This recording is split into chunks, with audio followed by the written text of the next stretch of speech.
Então vamos começar. Está gravando. Primeiramente, gostaria de dar as boas-vindas, né, a todas as alunas, todos os alunos que se candidataram e foram aprovados no processo seletivo. Espero que seja um grande ano para todos nós. Espero que tanto vocês aprendam muito com as nossas aulas, quanto a gente aprenda muito preparando as aulas, construindo e buscando sempre melhorar toda a infraestrutura que o cursinho oferece para vocês. Então, ano de vestibular é sempre um ano longo, é sempre um ano de trabalho, mas espero sinceramente que no final do ano todos vocês sejam coroados com o objetivo da aprovação na universidade, no curso que vocês estão pretendendo. Então é isso. Boas-vindas feitas, vamos para a apresentação do curso e do professor, no caso eu. Meu nome é Jorge, eu vou conduzir a disciplina de vocês, de física, e a parte da física que a gente vai estudar junto, parte vai ser dada por mim, parte vai ser dada pelo Danilo. A parte que nós vamos estudar junto é a mecânica, a parte de ondas e ótica. Só que, antes de partir para essas áreas efetivamente, nessa semana de nivelamento, a gente vai estudar alguns conceitos básicos, bem introdutórios, de física, que vai servir de suporte para nós darmos continuidade ao curso da melhor maneira possível. Beleza? E a nossa primeira aula da semana de nivelamento vai ser sobre unidades de medida. Então, o que a gente vai ver hoje? Primeiramente, a gente vai ter uma introdução à física, de maneira bem geral, entender o que é a física, quais que são os objetos e objetivos dessa área da ciência chamada física. Em seguida, a gente vai começar o assunto de unidades de medida subdividido em dois tópicos. O primeiro é o Sistema Internacional de Unidades, que é uma maneira padrão como se organizam as unidades de medida. Em seguida, a análise dimensional, que é um método de manipulação dessas unidades de medida em uma equação, em um problema físico. Então, vamos começar com o que é a física. Bom, a física ela é uma área da ciência. E a ciência ela nasceu basicamente junto com o ser humano, desde que ele se estabeleceu como vida inteligente e como um ser pensante. Então, a origem da física está necessariamente atrelada à origem da ciência. E a origem da ciência está intrinsecamente conectada com o nascimento do pensamento humano. Porque o homem primitivo, nos primeiros anos, primeiros séculos da humanidade, o homem primitivo, assim como qualquer animal, ele vivia basicamente centrado em sua sobrevivência. E aqui, sobrevivência em seu sentido mais simples, ou seja, continuar vivendo unicamente. Só que, como o ser pensante que o ser humano é, ele tentava, de alguma forma, entender os eventos naturais aparentemente aleatórios que aconteciam ao seu redor. E na busca desse entendimento, o ser humano começou a colocar em prática uma coisa que é extremamente natural, instintiva para a nossa mente, e nós, como seres humanos, somos muito bons em fazer isso, que é o estabelecimento de padrões. Então, o ser humano tentou enxergar padrões nesses eventos naturais que pareciam ser aleatórios. E ao tentar vislumbrar esses padrões, o ser humano começou a estabelecer ou tentar estabelecer relações de causas e efeitos desses fenômenos naturais. Então, ele começou a enxergar o que causava esses fenômenos e também começou a enxergar as consequências de suas ações sobre a natureza, sobre o mundo que cercava ele. E ao fazer esse movimento, que a gente pode chamar muito mais de exercício mental para tentar compreender a realidade à sua volta, que nasceu a ciência. Então, de maneira bem simples e um pouco rasa, essa discussão poderia se estender por muito mais, a gente pode definir ciência como um conjunto de conhecimentos, processos e métodos para investigar e estudar os princípios fundamentais e universais que governam as relações de causa e efeito dos fenômenos que ocorrem no universo. E desde esse nascimento da ciência, com esse esforço do ser humano de compreender o mundo à sua volta, a ciência foi evoluindo século após século, geração após geração, em consonância com a evolução da própria espécie humana e do processo civilizatório da própria espécie humana. Então, a ciência atualmente, isso é algo que foi se dando do começo do século XX, final do século XIX, começo do século XX para cá, a ciência ela é organizada em campos.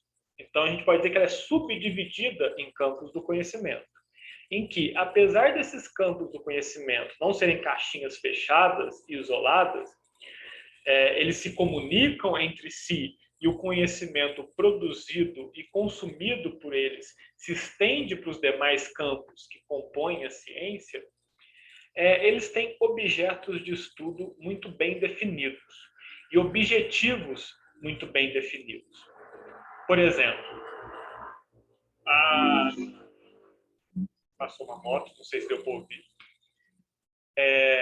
Na biologia, o objeto de estudo da biologia é toda forma de vida. Vou ressaltar mais uma vez, falando de maneira bem rasa, bem resumida. O objeto de estudo da química são os elementos que compõem a natureza e a interação entre esses elementos. O objeto de estudo da geologia é a estrutura da terra, a estrutura dos solos. Então, nesse contexto, a física, sendo um desses campos da ciência, ela também tem um objeto de estudo muito bem definido, que é estudar a matéria, a energia, o espaço e o tempo, a dinâmica desses conceitos e como esses conceitos relacionam um com o outro. E justamente devido a esse escopo de estudo da física, ela é um campo extremamente amplo. E por ser um campo extremamente amplo, os conhecimentos produzidos pela física acabam sendo utilizados por praticamente quase todos os outros campos da ciência. Justamente por isso que a física é considerada a ciência ou a mais fundamental ou uma das mais fundamentais.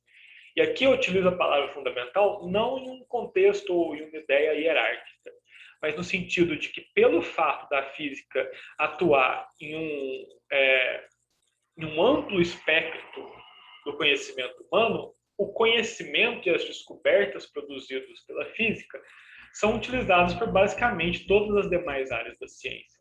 Então, tudo que a física faz acaba respingando nas outras áreas. E aqui eu coloquei 3 imagens justamente para tentar ilustrar o quão amplo o estudo da física e as consequências desse estudo. Aqui mais à esquerda, não sei se dá para ver a mãozinha, mas à esquerda está um instrumento de hospital, que é uma coisa que está completamente presente no nosso dia a dia, faz parte da nossa rotina, e a produção desse equipamento é fundamentada em conceitos físicos. A imagem aqui do centro, mesma coisa, é um pedaço da usina de Itaipu, que fornece energia elétrica para quase todo o país. E também, Itaipu só foi possível ser construída e atuar da maneira como atua porque o ser humano conhecia os princípios físicos que permitiram essa obra de engenharia. E aqui mais à direita está a primeira foto, tirada em 2018, de um buraco negro, que é uma estrutura extremamente exótica que existe nos confins do universo. Não existe um buraco negro próximo da gente. A gente não está andando na rua e tromba com um buraco negro, ainda bem. Então, a física ela tem uma das características que eu julgo como mais maravilhosas da física é justamente esse escopo extremamente amplo, não só nos tópicos estudados, mas nas consequências. Porque, como a gente pode ver aí, as consequências do conhecimento da física aparecem no nosso dia a dia mais comum, mais trivial, como uma consulta médica, aparece no nosso dia a dia de maneira um pouco mais extraordinária, como essas grandes obras da engenharia produzidas pelo ser humano, e também aparece ao mostrar para a gente estruturas que existem há milhões e milhões de anos-luz, muito, muito distante da gente no universo, e que se a gente não tivesse essa lupa, que é a física, a gente nunca saberia da existência, como os buracos negros. Então, nesse contexto,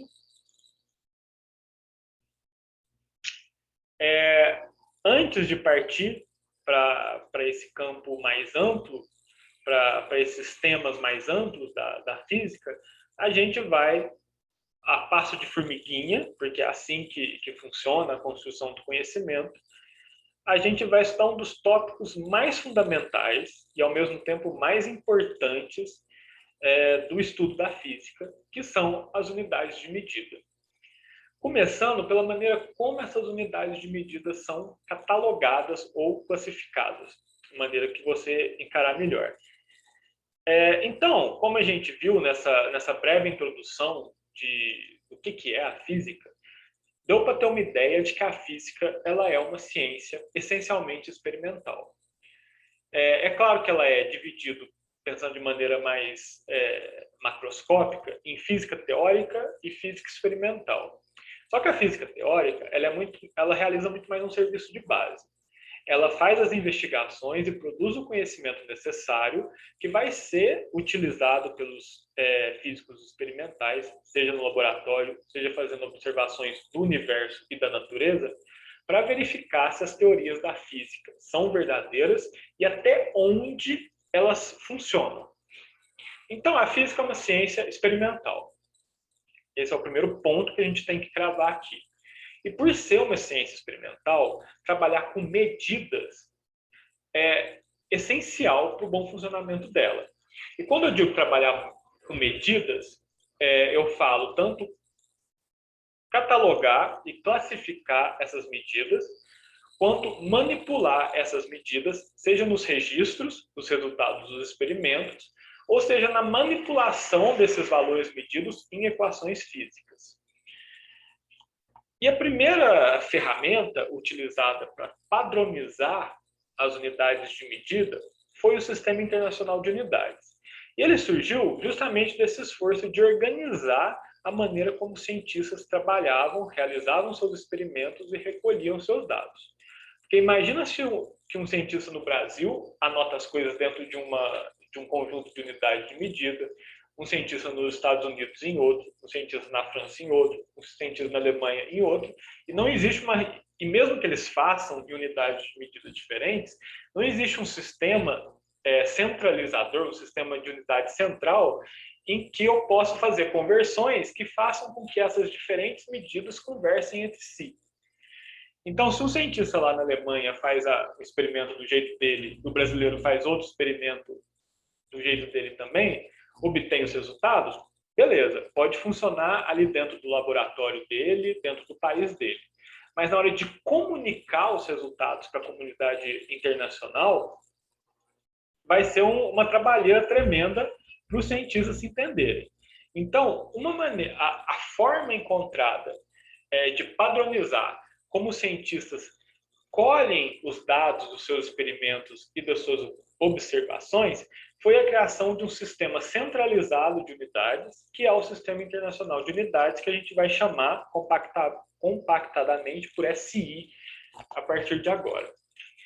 Então, como está descrito aí, ele foi criado com o objetivo de padronizar as unidades de medida das grandezas físicas. Então, com isso, é mais fácil de se colocar em prática um dos pontos mais fundamentais do método científico, que é a replicabilidade de resultados. Então, se eu fizer um experimento aqui no Brasil, utilizando o Sistema Internacional de Unidades, utilizando os procedimentos padrões e registrando de uma maneira padronizada, cientistas do mundo inteiro podem ter acesso a esses dados que eu colhi e as conclusões que eu cheguei, replicar em seus laboratórios o experimento que eu fiz e verificar se os dados coincidem. Se os dados coincidirem, ótimo, meu experimento está correto, meus resultados estão corretos. Se não, alguma coisa eu fiz errado.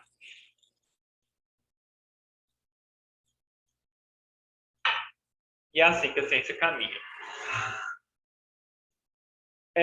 O sistema internacional ele é constituído de dois grupos principais de unidades.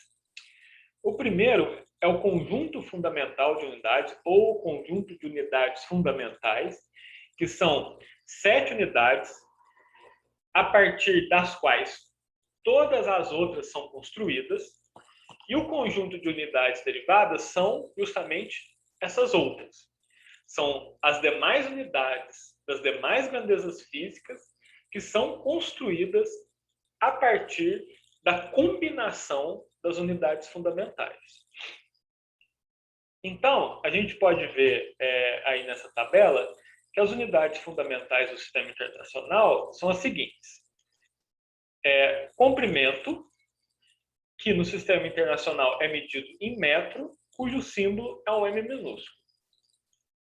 A massa também é uma grandeza fundamental, a unidade dela no SI é o quilograma e o símbolo dela é o kg minúsculo.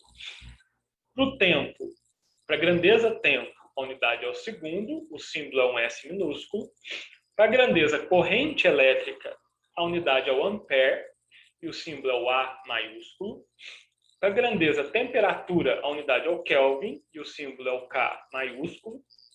Para a grandeza quantidade de matéria, a unidade é o mol e o símbolo é o mol, só que escrito minúsculo. E para a grandeza intensidade luminosa, a unidade é o candela e o símbolo é CD minúsculo.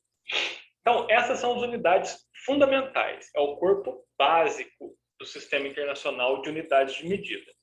As demais unidades, que são as unidades derivadas, elas surgem justamente da combinação dessas unidades fundamentais com elas mesmas ou umas com as outras.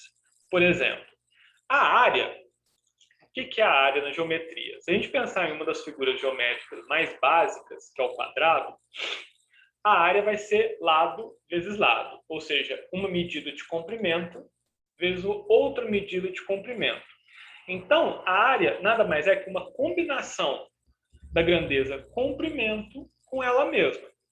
Logo, a unidade de medida da área também vai ser uma combinação da unidade de medida do comprimento com ela mesma. E, de fato, se no sistema internacional a unidade de comprimento é um metro, então a área, que é comprimento vezes comprimento, vai ser metro vezes metro, que é metro ao quadrado. E a mesma lógica serve para as demais. Volume, metro ao cubo, que é uma grandeza de comprimento, vezes outra grandeza de comprimento, vezes outra grandeza de comprimento. Velocidade, a fórmula da velocidade é deslocamento sobre o tempo. Deslocamento é uma grandeza de comprimento. O tempo, como o nome diz, é uma grandeza de tempo. Então, é metro sobre segundo. E por aí vai.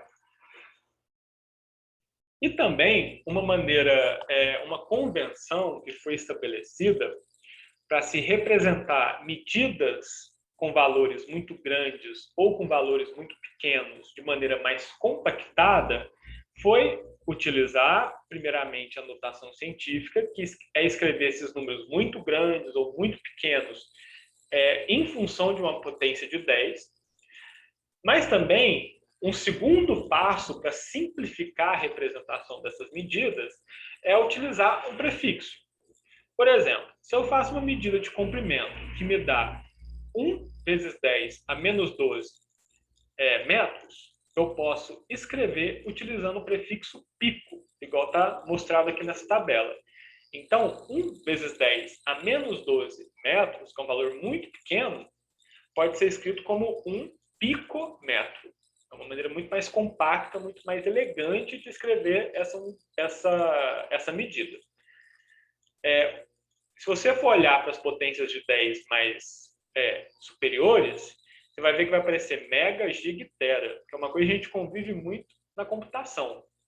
Por exemplo, se eu tiver 100 vezes 10 a nona bytes de dado, de informação, eu posso escrever de maneira mais compactada que eu tenho... Falei 1 vezes 10 a nona, né? Ok, eu esqueci o que eu falei, mas se é 1 vezes 10 a nona bytes, eu posso escrever simplesmente como 1 gigabyte. Deu para pegar a ideia? E, com isso, estudando o sistema internacional, ou seja, estudando todo esse catálogo das unidades de medida, a gente consegue entender como é que as unidades de medida são organizadas. Agora, com esse subtópico, esse segundo subtópico, que chama análise dimensional, a gente vai entender como é que se manipula essas medidas em uma equação física. Então, igual está escrito aí, a análise dimensional ela é uma ferramenta extremamente poderosa, primeiro, para simplificar equações físicas, ou seja, pegar equações físicas muito extensas e reescrever de maneira mais compacta, e também, e principalmente, para deduzir e verificar a validade, ou seja, o sentido físico de uma equação física. E todas essas propriedades da análise dimensional se devem, na verdade, são consequência de um princípio muito importante chamado princípio ou propriedade da homogeneidade dimensional. O que significa esse termo? Homogeneidade dimensional. Homogeneidade vem de homogêneo, ou seja, as coisas são iguais. Então, uma equação física, ela é uma equação matemática em que eu tenho um monte de coisa de um lado, um sinal de igual e um monte de coisa do outro lado. Esse sinal de igual, ele está me dizendo justamente o quê? Que esse tanto de coisa que está do lado de cá, apesar de estar escrito, de eventualmente poder estar escrito de uma maneira diferente, é exatamente igual o significado desse tanto de coisa com esse monte de coisa que está do lado de cá. Então, isso é uma equação física. A homogeneidade dimensional, a propriedade da homogeneidade dimensional, fala o quê?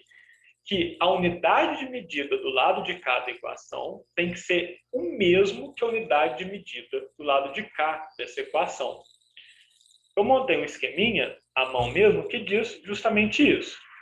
Seja qual for a equação física, a unidade de medida de um lado da igualdade tem que ser a unidade de medida do outro lado da igualdade. Isso é simplesmente uma questão de coerência do significado físico dessa equação. Porque imagina se eu escrevo a seguinte equação. 1 metro é igual a 1 segundo. Eu estou comparando uma medida de comprimento com uma medida de tempo. Isso não faz o menor sentido físico, aliás, não faz o menor sentido de ponto, né? Não tem como eu comparar comprimento com tempo, metro com segundo. Simplesmente não faz sentido. Então, por isso que essa propriedade é muito importante. E repetindo, homogeneidade dimensional, anota, homogeneidade dimensional é uma propriedade na qual, dada uma equação física, as unidades de medida de um lado dessa equação tem que ser exatamente a mesma que a unidade de medida do outro lado da equação.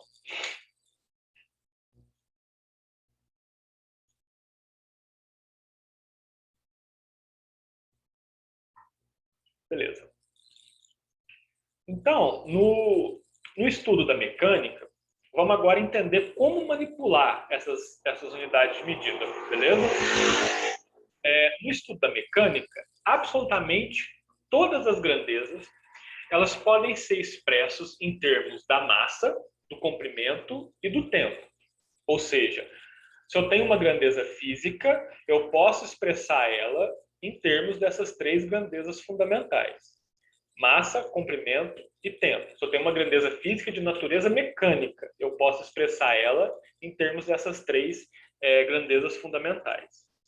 Consequentemente, a unidade de medida de qualquer grandeza física de natureza mecânica, ela também pode ser escrita em termos das unidades de medida de massa, de comprimento e de tempo. E é exatamente o que está escrito aí. Então, vamos supor que eu tenho uma grandeza física, que eu vou chamar aqui genericamente de G, G de grandeza. Essa grandeza física ela possui natureza mecânica e eu quero construir a equação dimensional dela. Então, eu posso partir de uma expressão bem geral, que é essa daqui, que eu estou passando a mãozinha em cima. Isso que está do lado esquerdo da equação, que é um G maiúsculo entre colchetes, é o símbolo da unidade de medida de G, que eu não conheço. Então, posso representar desse jeito. Só que eu sei que, pelo fato de G ser uma grandeza de natureza mecânica, a unidade de medida de G vai ser uma combinação de unidade de medida de massa, unidade de medida de comprimento e unidade de medida de tempo. Esses alfa, beta e gamas são as dimensões físicas da grandeza G em relação a cada uma das grandezas fundamentais M, L e T. Então, se o alfa é 2, por exemplo, eu posso falar que essa grandeza G ela tem dimensão 2 em relação à massa.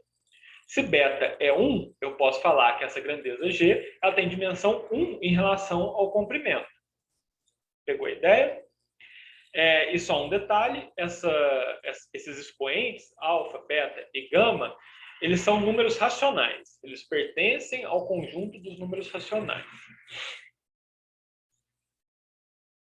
Então, e uma observação importante que a gente tem que fazer aqui em relação a essa propriedade da homogeneidade dimensional é que a mesma ela é uma condição necessária, porém não suficiente para afirmar que uma equação física tem sentido.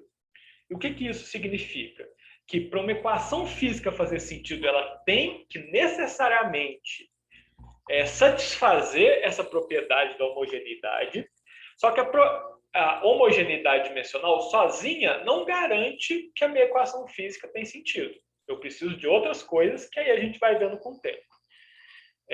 Por exemplo, um exemplo que demonstra isso de maneira muito clara é a equação dimensional do trabalho e a equação dimensional do momento.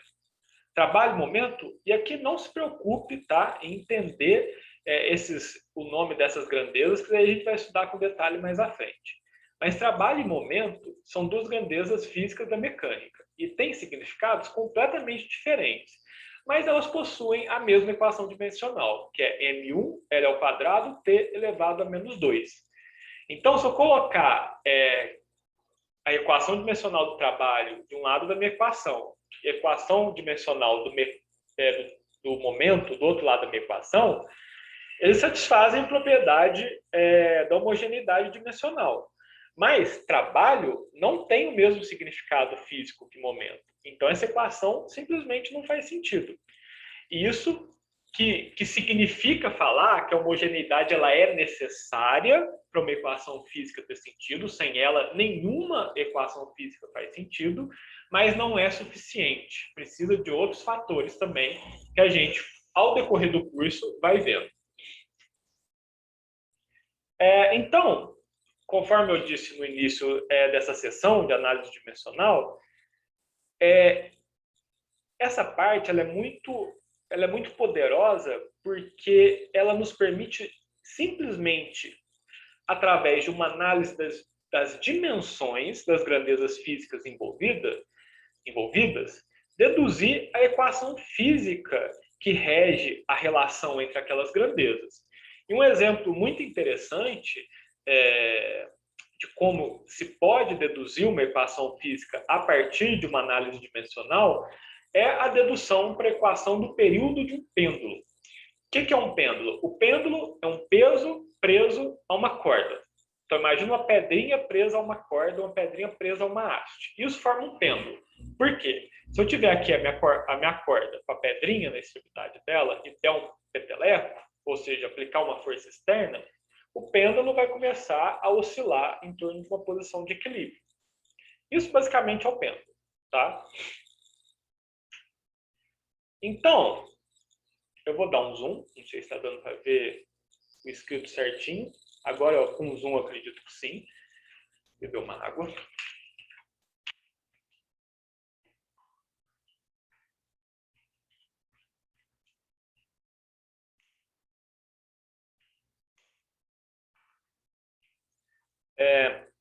Então, esse exemplo da construção da equação por período do pêndulo, a gente vai partir desse problema, em que eu tenho um estudante fazendo uma experiência em um laboratório, e ele percebe que o período T de um pêndulo simples depende do comprimento do fio e do módulo da aceleração da gravidade. E aqui eu estou chamando de L minúsculo, o comprimento do fio, e de G minúsculo, o módulo da aceleração da gravidade.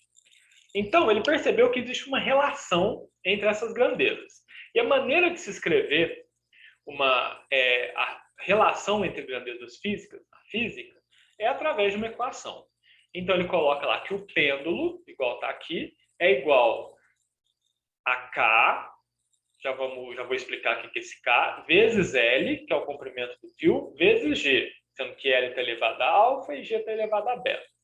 Então, primeiro passo, eu percebo e experimento que existe uma relação entre a grandeza período do pêndulo, período de oscilação do pêndulo, e as grandezas comprimento do fio e aceleração da gravidade.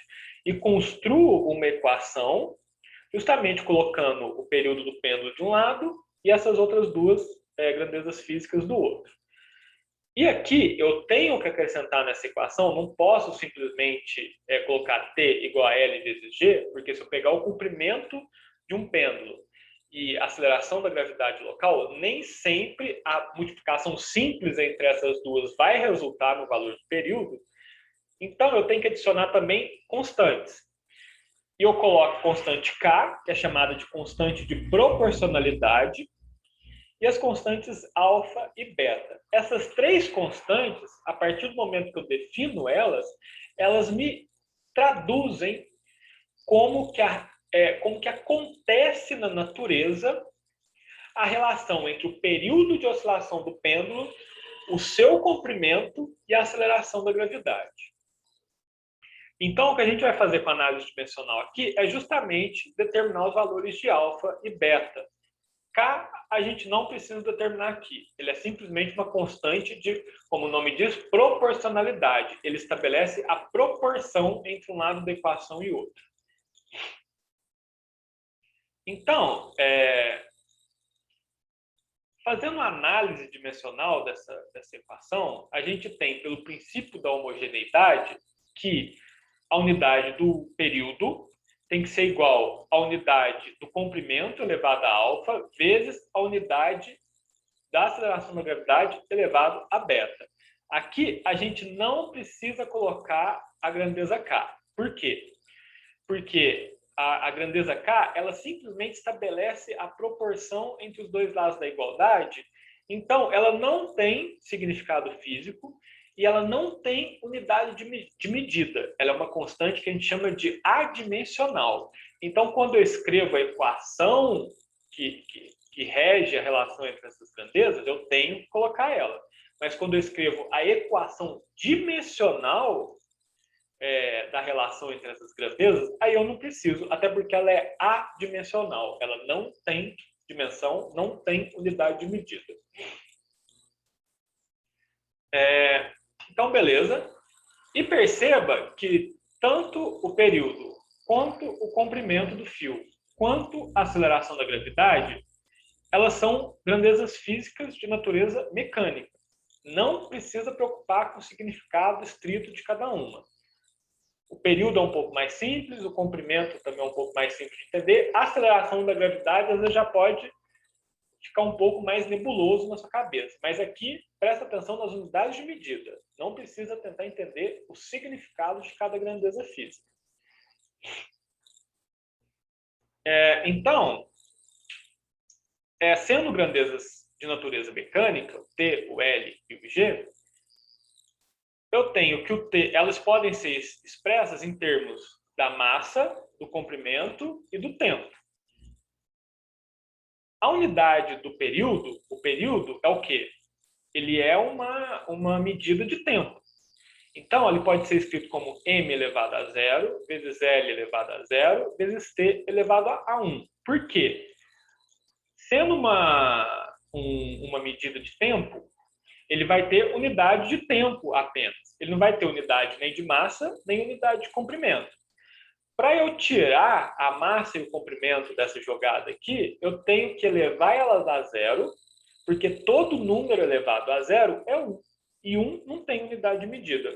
Então, elevando a massa e elevando o comprimento a zero, eu transformo o m elevado a zero em 1, o l elevado a zero em 1, e eles perdem o significado na equação dimensional. Eu tiro eles fora na equação dimensional.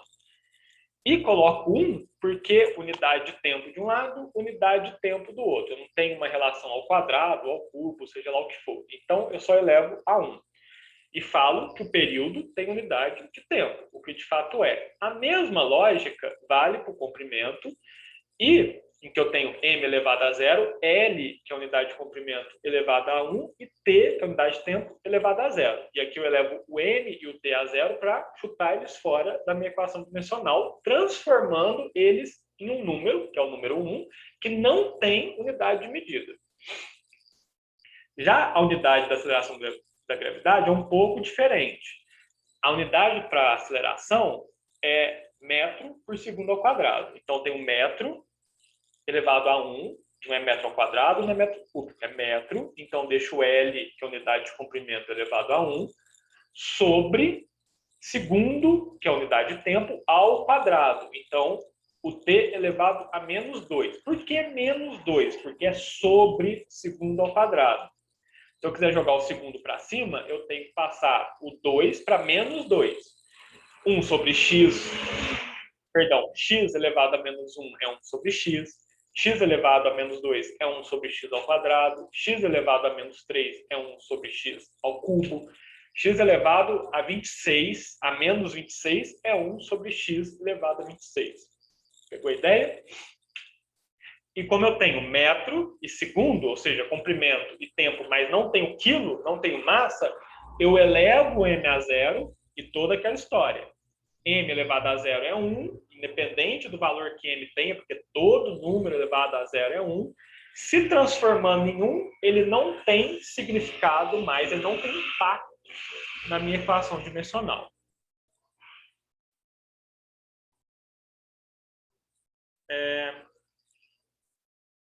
Eu repeti o slide. Perdão, eu repeti o slide, acabei repetindo o slide. Então, substituindo cada uma dessas equações nessa equação dimensional aqui, fica então que m elevado a zero, l elevado a zero, t elevado a 1 de um lado, a equação dimensional do comprimento elevada a alfa, a equação dimensional da aceleração da gravidade elevada a beta. Aqui, elevando esse termo a alfa, fica 0 vezes alfa, que é 0. Vou dar um zoom, fica melhor de ver.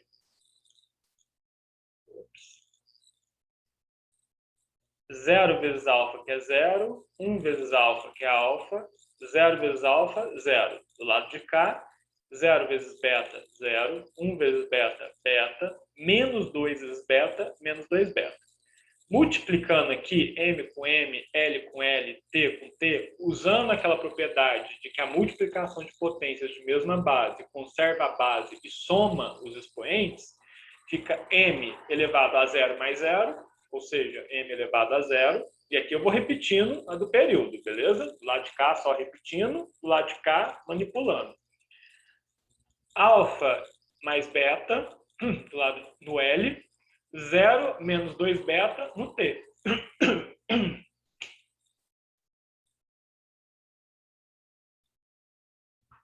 Então aqui fica 0, alfa mais beta, menos 2 beta. E aqui eu vou relacionar a potência do M com a potência do outro M, do outro lado da igualdade, potência do L com potência do L, do outro lado da igualdade, por aí vai. Então, 0 com 0, ok, já está igual, não tem nenhuma incógnita, não precisa mexer em nada. 0 com alfa mais beta, então tem minha primeira equação para descobrir alfa e beta. Alfa mais beta é igual a 0, Porque aqui eu só estou respeitando o princípio da homogeneidade dimensional. As dimensões de um lado da equação têm que ser igual a do outro lado. Então, as potências que aparecem nas dimensões do lado esquerdo têm que ser igual às potências que aparecem nas dimensões do lado direito. Dimensão por dimensão. Massa com massa, comprimento com comprimento, por aí vai. E, fazendo a mesma coisa para o t, fica que menos 2β é igual a 1. Da equação 2, a gente já pode descobrir o beta. Fica beta igual a menos meio, fazendo essa manipulação. Passando menos 2 para dividir e tudo mais. Está repetido aqui. E, substituindo o valor de beta na equação 1, jogando beta no lugar aqui, vai ficar alfa menos meio, que eu tiro beta e jogo menos meio, porque a gente achou que beta é igual a menos meio. Fica alfa menos meio igual a zero, alfa igual a meio. Então, a gente tem o valor de alfa e o valor de beta. A constante de proporcionalidade não precisa preocupar agora, porque ela é da própria equação do período. Ela não é da análise dimensional, até porque, como a gente viu, ela é uma constante adimensional, sem dimensões, sem unidade de medida. Então, jogando lá na equação, o alfa é meio, o beta é menos meio, então fica que o período é igual a k vezes L elevado a meio, vezes G elevado a menos meio. Manipulando um pouquinho, fica que T é igual a K a L elevado a meio, sobre G elevado a meio, todo aquele rolê 1x a menos 1 é igual a 1 sobre x, x a menos 2, 1 sobre x quadrado. Já pegaram, né? Então, L sobre meio sobre G sobre meio é a mesma coisa que L sobre G, tudo isso elevado a meio. Elevar um número a meio é tirar a raiz. Então, fica que T é igual a K vezes a raiz de L sobre G, que de fato é a equação para o período do pêndulo. Então, talvez eu tenha até estourado um pouquinho o tempo da aula, mas vou aproveitar toda a aula, eu faço isso, beleza? Eu dou uma dica de canais de divulgação científica, podcasts e qualquer outro tipo de mídia. Para quem tiver interesse, eu acho isso muito saudável para quem está na época do pré-vestibular, porque geralmente esses canais trazem notícias do mundo científico atuais. Então, é uma comunicação entre atualidades e as disciplinas de ciência, e também uma oportunidade de ver como a ciência é colocada em prática e como os diferentes campos da ciência interagem um com o outro no cotidiano da academia científica. Então, a dica de hoje vai ser o canal Space Today, e associado a esse canal também tem o podcast Horizonte de Eventos. Os dois são feitos pelo Sérgio Sacani, que é um geólogo formado em geofísica pela USP, e que ele traz os artigos recentemente lançados principalmente sobre astronomia e astrofísica. Ele acompanha muito também as missões especiais da SpaceX, da NASA e demais agências espaciais. E ele coloca tudo isso em vídeos que são relativamente curtos, praticamente diários, e nos vídeos ele não simplesmente joga notícia, ele faz toda a explicação dos conceitos envolvidos e tudo mais, e tudo de maneira muito didática. Então, recomendação de hoje, o canal Space Today. Para quem não conhece, vá no YouTube, pesquise, se inscreva e assista os vídeos. E tem no Spotify Horizonte de Eventos, um podcast também curtinho, vale muito a pena. E é isso, galera. Bons estudos, até a próxima aula.